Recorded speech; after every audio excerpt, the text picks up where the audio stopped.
Alors, je vais peut-être en surprendre certains, mais je pense que le XXIe siècle sera la remontée de la langue française, et la culture française, et de la France en général.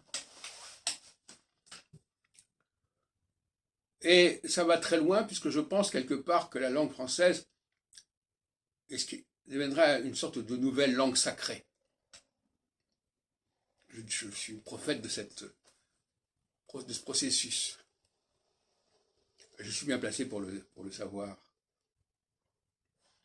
De même que l'arabe a été une langue sacrée à un moment donné avec le Coran, il y a, pour le XXIe siècle, un destin remarquable qui s'offre à la France et aux Français. Et cela tient au fait que il va y avoir une sorte de désagrégation de l'image des États-Unis. Je pense y contribuer fortement d'ailleurs, en publiant prochainement des textes à ce sujet, sur les États-Unis, terre promise des syncrétismes.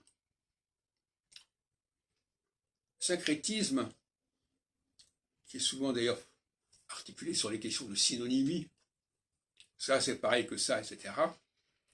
Donc c'est un déni, le déni de la diversité, au nom d'une unité factice,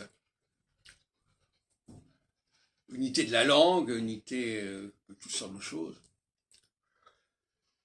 pseudo-unité, refus de reconnaître les différences raciales, sexuelles, etc.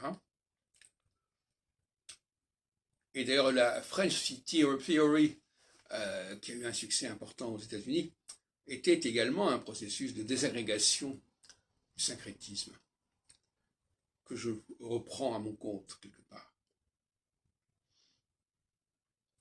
Donc, on va s'apercevoir de la démystification et de la désacralisation de la langue anglaise, la désacralisation du christianisme et la désacralisation du droit constitutionnel, qui est une vaste plaisanterie. Et tout cela devrait conduire à ce que j'appelle un processus équinoxial, de revenir aux structures fondamentales de la société, qui sont d'ailleurs reflétées en miroir par les langues. C'est pour ça que je suis favorable à un lien entre anthropologie et linguistique. C'est la langue qui nous parle du masculin et du féminin, notamment, qui nous parle du singulier et du pluriel. Or, le singulier, quelque part, c'est l'équinoxialité, c'est le petit nombre. Et le pluriel, c'est la démocratie, c'est le grand nombre, etc.